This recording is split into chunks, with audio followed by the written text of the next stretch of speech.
ശ്രീ സുരേഷ് കൊച്ചാട്ടിൽ ഇത് തന്നെയാണ് പറഞ്ഞു വരുന്നത്. നമ്മൾ മുംബൈ ഭീകരാക്രമണത്തിൻ്റെ കാര്യം മാത്രം ഒന്ന് എടുത്ത് പരിശോധിച്ച് നോക്കാം. അതിൽ വളരെ കൃത്യമായി അജ്മൽ കസബിനെ ഹിന്ദു വേഷധാരിയായി ചിത്രീകരിക്കുകയാണ് ചെയ്തത്. കയ്യിൽ ചരട് കെട്ടിയ ഒരാളായി സമീർ ദിനേശ് ചൗധരി എന്ന ബംഗളൂരു ഹിന്ദുവിൻ്റെ പേരിൽ അജ്മൽ കസബിനെ രംഗത്തിറക്കുകയായിരുന്നു ചെയ്തത്. യഥാർത്ഥത്തിൽ തുക്കാറാം ഓംബ്ലെ എന്ന് പറയുന്ന ഒരു പോലീസ് കോൺസ്റ്റബിൾ ജീവനോടെ അജ്മൽ കസബിനെ പിടിച്ചില്ലായിരുന്നുവെങ്കിൽ ഈ പറയുന്ന ഹിന്ദു ടെറർ എന്ന് പറയുന്ന ആ ഗൂഢാലോചന, ആ നിഗൂഢത ഇവിടെ ചാർത്തപ്പെടുമായിരുന്നു. RSS എന്ന സംഘടനയെ പരിപൂർണമായും ഇല്ലാതാക്കലായിരുന്നു ഈ ഹിന്ദു ഭീകരത എന്ന വാക്ക് കോൺഗ്രസ് കൊണ്ടുവന്നതും അതിനായി കാര്യങ്ങൾ ആസൂത്രണം ചെയ്തതും. അത് പാകിസ്ഥാൻ തന്നെ അന്താരാഷ്ട്ര വേദികളിൽ ഉന്നയിക്കുന്നൊരവസ്ഥ കൂടി ഉണ്ടായി. കാരണം ഈ സ്ഫോടനങ്ങൾ, നേരത്തെ ഉണ്ടായിരുന്ന മാലേഗാവ് സംഝോത ഉൾപ്പെടെയുള്ള കാര്യങ്ങൾ, ഇതൊക്കെ ഇത് RSS ആസൂത്രണം ചെയ്തതാണ് എന്ന് പ്രചരിപ്പിക്കലും അതിന് തെളിവുണ്ടാക്കലുമായിരുന്നു യഥാർത്ഥത്തിൽ അന്ന് കോൺഗ്രസ് സർക്കാർ ചെയ്തത്. പക്ഷേ US ട്രഷറി ഡിപ്പാർട്ട്മെൻറ്റിൽ അവരുടെ പുറത്തുവിട്ടൊരു രേഖയുണ്ട്. പാകിസ്ഥാൻ ലഷ്കർ ഇ തോയ്ബയുടെ ഒരു ഭീകരവാദി തന്നെ ഇത് ഞങ്ങൾ ആസൂത്രണം ചെയ്തതാണ് എന്ന് പറയുകയാണ്. അപ്പോൾ പോലും ഇവിടെ കോൺഗ്രസ് ഉന്നയിച്ച വിഷയം ഇത് RSSന്റെ ആസൂത്രണത്തിൽ നടന്ന കാര്യമാണ് എന്ന്. അപ്പോൾ കാവി ഭീകരത എന്ന് പറയുന്ന ഒരു കാര്യം മുംബൈ ഭീകരാക്രമണത്തിലൂടെ നടപ്പാക്കാനുള്ള പദ്ധതി കൂടി പാളുകയിലെ യഥാർത്ഥത്തിൽ അന്നുണ്ടായത്. ഇതിൽ നമുക്കെല്ലാം അറിയാം. അപ്പൊ ദിഗ്വിജയ് സിംഗിന്റെ കാര്യം പറഞ്ഞത് നമുക്ക് പിന്നെ അതിനെപ്പറ്റി 26/11 പറ്റി പറയേണ്ട കാര്യമില്ല. ബിക്കോസ് പാർലമെന്റിൽ ചിദംബരം, ഞാൻ മിഞ്ഞാന്നത്തെ ഡിബേറ്റിൽ ഇതിനെപ്പറ്റി പറഞ്ഞത്, December 8 സൂമോട്ടോ റിപ്ലൈയിൽ പറഞ്ഞിട്ടുണ്ട്, did you have any information on A boat coming from Pakistan? Chidambaram പറഞ്ഞു യെസ്, വി ഹാഡ് ഇൻഫർമേഷൻ. എന്ത് ചെയ്തു? കോസ്റ്റ് ഗാർഡിനെ നേവി അറിയിച്ചു. അത് കഴിഞ്ഞ് എന്ത് ചെയ്തു? വേണ്ടാന്ന് വെച്ചു. ആലോചിച്ച് നോക്കും. അതാണ്ടായത്. അവിടുന്ന് നമുക്ക് മനസ്സിലാക്കാം ഈ ഇൻഫർമേഷൻ, ഈ ഷിപ്പിനെ പറ്റിയിട്ടുള്ള, ഈ ബോട്ട് പാകിസ്ഥാൻ എന്ന് പറഞ്ഞ് പുറപ്പെട്ടു എന്ന് പറഞ്ഞ ഇൻഫർമേഷൻ ആരാ കൊടുത്തേ അറിയോ? അത് കൊടുത്ത ആളുടെ പേരാണ് നമ്മുടെ ആർമിയുടെ ഒരു ഓഫീസറെ ഇവർ അറസ്റ്റ് ചെയ്തായിരുന്നു. നമുക്ക് എല്ലാവർക്കും അറിയാം. അദ്ദേഹം കൊടുത്ത ഒരു ഇൻഫർമേഷൻ ആയിരുന്നു. അദ്ദേഹം കൊടുത്ത ഇൻഫർമേഷനിൽ വെച്ചിട്ടാണ് ഇദ്ദേഹത്തിന് അറിയാം നമ്മുടെ മാലേഗാവ് കേസിൽ അറസ്റ്റ് ചെയ്ത ഓഫീസറെ. ഇവർ ചെയ്ത പരിപാടികൾ ഇതൊക്കെയാണ്. ശ്രീകാന്ത് പുരോഹിത്തിനെ അറസ്റ്റ് ചെയ്ത് ഓർമ്മയുണ്ടാവും. ശ്രീകാന്ത് പുരോഹിത് വർക്ക് ചെയ്തിരുന്ന മിലിറ്ററി ഇന്റലിജൻസിലായിരുന്നു. മിലിറ്ററി ഇന്റലിജൻസിന്റെ പണി ഏതായിരുന്നു? 26/11 നടക്കാൻ പോകണമെന്ന് ശ്രീകാന്ത് പുരോഹിത് ഇത് അവരെ സീനിയേഴ്സിന് ഇൻ റൈറ്റിംഗ് അറിയിച്ചു. In writing. ആലോചിച്ചു. നോട്ടിൽ എഴുതി MI-ക്കാർ കൊടുത്തു. ആ ഇൻഫർമേഷൻ എങ്ങനെയോ ഹോം മിനിസ്ട്രിയിലെത്തി, ശിവരാജ് പാട്ടീലിന്റെ അടുത്ത്. അത് പിന്നെ അവിടുന്ന് എങ്ങടാ പോയിന്റ് ഞാൻ പറയേണ്ട ആവശ്യമില്ല. അത് കാരണമാണ് പാകിസ്ഥാനിൽ നിന്ന് ഇറങ്ങിയ ബോട്ട് ചിദംബരം പറഞ്ഞു ഞങ്ങളുടെ ഇൻഫർമേഷൻ ഉണ്ടായിരുന്നു, പക്ഷെ ഞങ്ങളത് വേണ്ടാന്ന് വെച്ചു. ആലോചിച്ചു.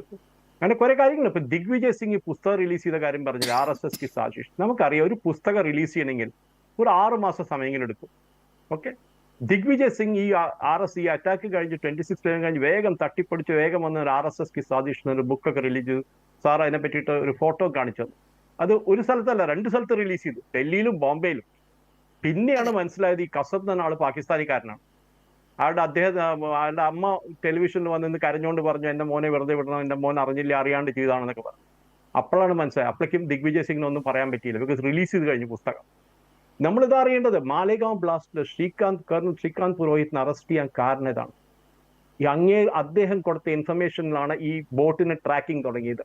അപ്പൊ അദ്ദേഹത്തിനെ അദ്ദേഹത്തിനെ പിടിച്ച് ഉള്ളക്കിടണം, അല്ലെങ്കിൽ അദ്ദേഹം ഇനിയും കുറെ ഇൻഫർമേഷൻ കൊണ്ടുവരും എന്നുള്ള ഇവർക്കൊരു പേടി ഉണ്ടായിരുന്നു. ബിക്കോസ് മിലിറ്ററി ഇന്റലിജൻസ് ജോലി അതാണ്.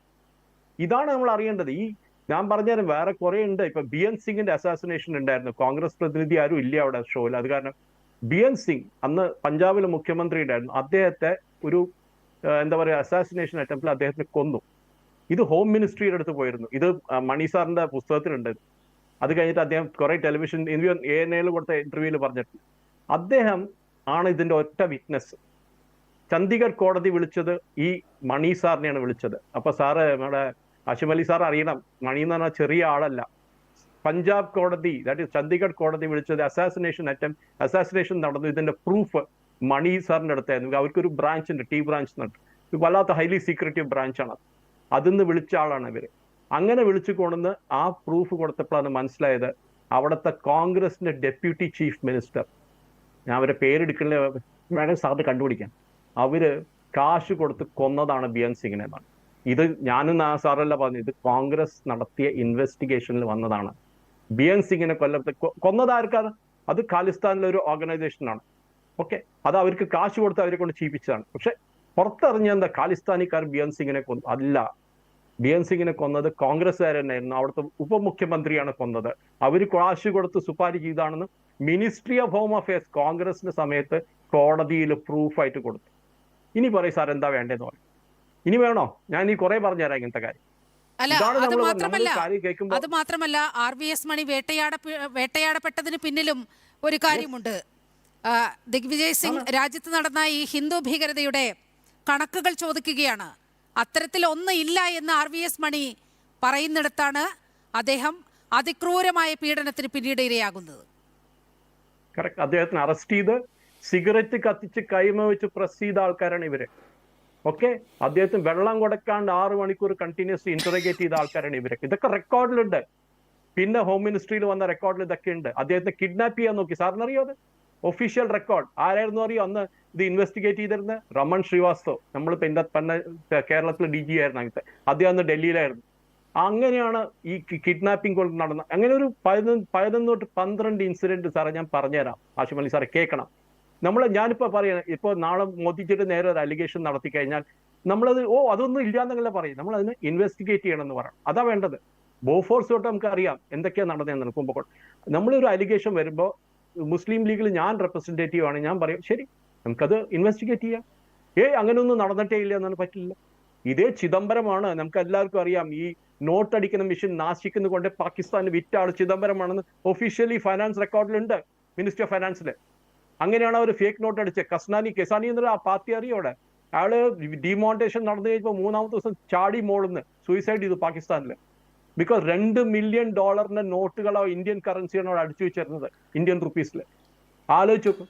ഇതൊക്കെ നമ്മൾ ദുരന്തർ സിനിമയിൽ കണ്ടിട്ട് പറഞ്ഞു ഇതൊക്കെ ശരിയാണോ ഇല്ല. ഇതൊക്കെ നടന്ന കാര്യങ്ങളാണ് സാറേ. റെക്കോർഡ് ഉണ്ട്, മിനിസ്ട്രി ഓഫ് ഹോം അഫയേഴ്സിലുണ്ട്. നിങ്ങൾ സതീഷ് ഇങ്ങനെ ഉണ്ണിത്താൻ എഴുതിയപ്പോൾ ഒരു ആർട്ടിക്കിൾ ഉണ്ട് ടൈംസ് ഓഫ് ഇന്ത്യ, അത് വായിക്കൂ. അതിലുണ്ട് ഇതൊക്കെ. ഇവരൊക്കെ ഇൻവെസ്റ്റിഗേറ്റീവ് ജേർണലിസ്റ്റ് ആണ്. അവരെഴുതിയതെല്ലാം തെറ്റാണ്. ഞാൻ പിന്നെയും പറയുന്നു, EMS സാറിന് ഞാനോ ആരെങ്കിലും ഇത് പറഞ്ഞ അലിഗേഷൻ ചെയ്യല്ല. ഞാൻ മണി സാർ പറഞ്ഞ അതേ കാര്യം റിപ്പീറ്റ് ചെയ്യണം. ഇത് ഇൻവെസ്റ്റിഗേറ്റ് ചെയ്യണം. ചെയ്യോ? Yes. Did the Pakistan ISI chief come through Nepal or not? 1, 2, 3. അദ്ദേഹം അത് കഴിഞ്ഞ് ഡൽഹിയിൽ എത്തി മിനിസ്ട്രി ഓഫ് ഹോം അഫയേഴ്സിന്റെ സ്പെഷ്യൽ ബ്രാഞ്ച് അദ്ദേഹത്തിനെ ട്രാക്ക് ചെയ്യണ്ടായിരുന്നു. അദ്ദേഹം എവിടെയാണെന്നുള്ളത്. പാകിസ്ഥാൻ എംബസി പോയി. ആദ്യം പാകിസ്ഥാൻ എംബസിയിൽ നിന്ന് പുറത്തു വന്നു. ഇതൊക്കെ അവിടെ ഉണ്ട്, അവരടുത്ത് ഡീറ്റെയിൽസ്. നമ്മളിതൊന്നും നിഷേധിച്ചിട്ട് കാര്യമില്ല. നമ്മൾ ചിലപ്പോൾ നമ്മുടെ ഈ പറഞ്ഞില്ലേ, നമ്മൾ കാണുന്ന വലിയതായിട്ട് കാണുന്ന ആൾക്കാർ ചിലപ്പോൾ പൊടിഞ്ഞ് ചോട്ടിലേക്ക് വീഴും. അതൊക്കെ ഉണ്ടായിട്ട് ഹിസ്റ്ററിയിൽ കുറെ ഉണ്ട് അങ്ങനത്തെ. നമ്മളൊക്കെ വിചാരിക്കും ഇവരാണ് യേശുക്രിസ്തു എന്ന് ചോദിക്കും. പക്ഷെ അത് കഴിഞ്ഞ് അവരൊക്കെ യേശുക്രിസ്തുവിന്റെ ഒരു ഇമേജ് വെച്ചിട്ടാണ് നമ്മൾ പറയാ he's as good as Jesus Christ. പിന്നെയാണ് നമുക്കറിയാം he has got so many skeletons in the cupboard. ഇങ്ങനെ കുറെ പൊളിറ്റീഷ്യൻസ് ഉണ്ട് നമ്മുടെ ഹിസ്റ്ററിയിൽ. നമ്മൾ പറഞ്ഞു മനസ്സിലായി ഈ നടന്ന കാര്യങ്ങളെ പറ്റി 26/11 വളരെ ക്ലിയർ ആണ്. 26/11 കുറെ ഇൻസിഡൻസ്. എന്താണ് സാറേ പറയൂ, ഈ 26/11 നടന്നത് പാകിസ്ഥാൻ നേരെ ബോംബ് ചെയ്യാൻ എന്താ ചെയ്യാണ്ടിരുന്നെന്ന് ചോദിച്ചപ്പോൾ റിപ്ലൈ എന്താ വന്നതെന്നറിയോ? കോണ്ടലീസ റൈസ്, അന്നത്തെ സെക്രട്ടറി ഓഫ് സ്റ്റേറ്റ് വന്ന് പറഞ്ഞു ചെയ്യാൻ പാടില്ല എന്ന് പറഞ്ഞു. അന്നത്തെ എയർഫോഴ്സ് ചീഫ് സ്റ്റേറ്റ്മെന്റ് കൊടുത്തിട്ടുണ്ട്, അത് പാർലമെന്റ് ക്വസ്റ്റ്യനിലുണ്ട്. അത് ദാറ്റ് നിങ്ങൾ എന്താ ബോംബ് ചെയ്യാണ്ടിരുന്നത് വെച്ചാൽ മൻമോഹൻ സിംഗ് പറഞ്ഞു ചെയ്യാൻ പാടില്ല എന്ന് പറഞ്ഞു. അത് യുദ്ധമായി മാറുന്നതാണ്. ആലോചിച്ചു, ഒരു 26/11 ഒരു 170 പേരെ കൊന്നു കഴിഞ്ഞിട്ട് നമ്മൾ ഒരു ചെറിയ പടക്കം പോലും പാകിസ്ഥാനിൽ പൊട്ടിച്ചില്ല. ഇതാണ് നമ്മൾ മനസ്സിലാക്കേണ്ടത്. നമ്മുടെ റിയാക്ഷനാണ് വേണം. ഏത് അലിഗേഷൻ വന്നാലും നമ്മൾ ഇൻവെസ്റ്റിഗേറ്റ് ചെയ്യണം. നമ്മൾ അതില്ല എന്ന് നിഷേധിക്കരുത്. എത്ര വലിയ ആളായാലും കുഴപ്പമില്ല.